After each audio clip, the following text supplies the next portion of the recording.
Hello, welcome to the channel and thanks for watching. And it is finally done. I bought this knight Asterius in October 2021 and it is now finally painted. So why has it taken so long?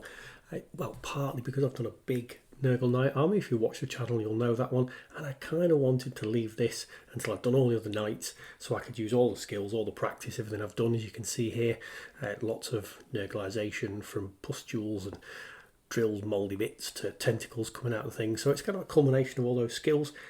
I think it's the best Forge World Knight or Titan model. I kind of wanted it to round off the army. Now the army is not finished, so if you keep watching the channel there is more Nurgle stuff to come, but this kind of feels like the culmination of the Knight pieces.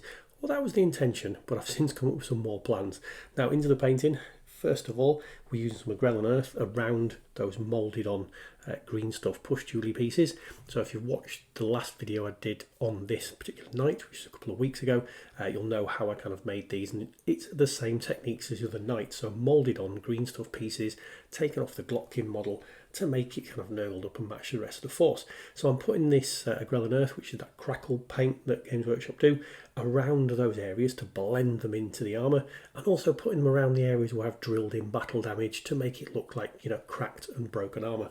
One of the most useful paints I've found from Games Workshop, especially for doing Nurgle, but I'm also using it on some other stuff as well, so very versatile, very useful.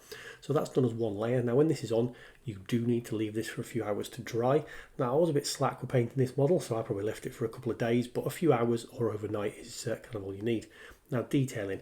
Brass, I think, works particularly well for Nurgle and for a lot of the knight models. These are meant to be thousands of years old. It adds some kind of antique age to it. So just some Retributor armour going around all these side panels. Also onto some sections of the weaponry housing, and really whatever you fancy to, you know, age up your models. Now I will put all the paints down below. So if you want to follow along with exactly what I've done, paints will be in the description along with some other stuff that I also use to check that out. Now all the mutated pieces that I've done with either milliput for these particular sections coming out, or the pustules, whatever, or the tentacles, I'm painting up with a Rakar flesh, which is like a nice pallid flesh colour, and we'll start building up the demonic effect from that later on. Now pipes and cables, you could go completely overboard, reds, blues, yellows, whatever colour you kind of wanted. I like to keep it nice and muted, so I just went for black on all the cables across the whole model, apart from the ones that lead to the collivers on the under shoulder, where I've done those cables blue to look a bit kind of plasma-y. Now after that I've moved then on to the sort of base colour, which is the Death Guard green. Now you could do this first. I find though if you do the brass first, it means you can cover up any mistakes you make. Do try and make no mistakes in the stages, but you can cover that with the Death Guard green at this stage. And do you know what, I just fancied it. If you've watched multiple night videos you might have found that I've done it in a completely different order, but this is the order I chose to do here, and there's no right or wrong way to paint which order to do them in. But I find with the green in this particular model, this is the stage I felt like it. Now you do put that paint over the crackle paint, as you can see here, because then that starts to blend it in into those cracks.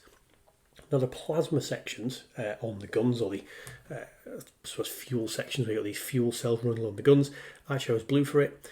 Bright green's a popular colour, but I thought that would clash quite a lot with obviously the Death Guard green on the armour.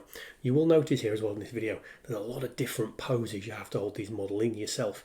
Keeping it on the table to paint certain panels, picking it up to hold others. I did lie this down on some cloth a few times to get some certain angles, because they are big, heavy models, and I built mine into one piece, which I do think is the right way to go, but bear that one in mind when you're doing it, and make sure your hands are always clean, because if you've got any kind of oils or grease on your fingers and you're picking a model up, you're going to end up rubbing the paint off. And I managed not to do that with this because I was really careful about keeping my hands super clean at all times. So yellow onto the pustule details, and then I'm taking a nice screamer pink, which I've used lots of times, onto the tentacles, and also onto the suckers of the sort of demonic tentacle and mouth section that I've got merging out of its leg. Any colour you want to choose is fine. I am matching exactly the colours that I've used across the rest of my Death Guard army. That will tie this big piece in, and also, you know, make it match the army.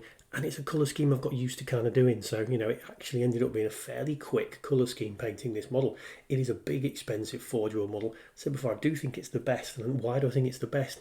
Well, it's big enough to be super impressive. It is kind of the same size as a Warhound Titan, which I've done some size comparisons on the channel before in some shorts, so check that out. Big enough to be impressive, small enough to be not so bad to actually build. This goes together very, very well, and it is probably the biggest you can get away with in terms of gaming on a standard size kind of 4x4 or 5x4 table. So I actually do think this is the best Forge World Knight for a lot of those reasons. Not got necessarily the best rules, but that's arguable. I do really like this model, and it did do some massive damage to a Warlord Titan in the game that if you've watched my Instagram you'll see that. So now you just watch there, I've just bashed the ink all over the model. And this is Vallejo Sepia ink. You want a dirty ink wash, and that pulls all the colours down, blends them all together, and goes really, really well to nurgle it up. Now it's about bringing the colours back out on these models. So you can see here, battered old dry brush, and going very, very slowly over each panel. Just sped it up here and showed the kind of full process of what I'm doing on a very small section of the armour. So you can see not a lot of paint on the brush. I do rub it off occasionally with my finger, you'll see there if I go too heavy onto the metal there, but taking it very, very slow, laying down very, very thin layers of this Death Guard green to lift the colour back up. Now what I'm doing is making sure that the colours underneath you can actually still see. So any of those areas where the wash has kind of pooled or run, you want to kind of show that through this green, because that gives that multi-leveled effect of, you know, the Nurgle's rock kind of thing and the age of the knight. So you don't want to cover every last bit of detail, because otherwise there's no point in putting that wash on. But this gives you an idea about how long I will spend on each armour panel. So nice and slow, build it up gradually. You're not putting too much paint down with any one section. And this is the same with the rest of the colours. Now you notice I'm doing it in a different order now. So I did the green first, whereas that was one of the later colours last time. And that's because these sections we're doing here, like the pustules and those kind of things, are on top of that paint. So if you do the kind of flesh colours next, some of that, if that bleeds onto the metal that you've just painted, it doesn't matter, because that's that kind of possession part. So slightly different order when I'm doing the next stage than I did when I did the first stage. The other thing to note on here, I didn't actually go over the metal colour again. So the actual Retributor armour I put down, I didn't retouch that because I thought the ink wash had left a really, really nice effect. The only time I did put any of it on was just if there'd been a bit of a scratch, or if I put too much green on it, that kind of thing. So you don't have to go back over every section. This here's using some different paints that we've not used before. So this is taking a contrast paint and a shade, so Major's purple and Bealtan green, and just putting them on in random patches across these kind of possessed parts. Also, I do use them on the armour slightly. You're not putting too much on, and what I did again afterwards, you can go back over with your brush and take sections off that you're not too happy with. Just gives an idea of kind of bruising and demonic kind of effect onto the armour.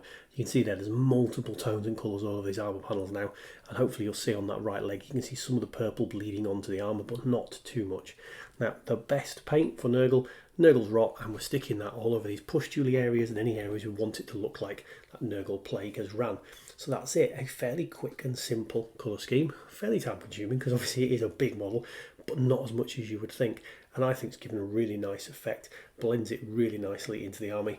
I will be doing an army showcase again at some point where I will just talk you through my Death Guard army, but before that I do have Mortarion to get into here, some more Blighthauls and some more Terminators and things, but it definitely is a kind of centrepiece showcase for the army.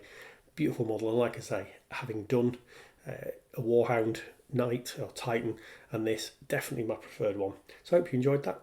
If you did, like, comment, subscribe, all that YouTube jazz, and I'll see you on another video.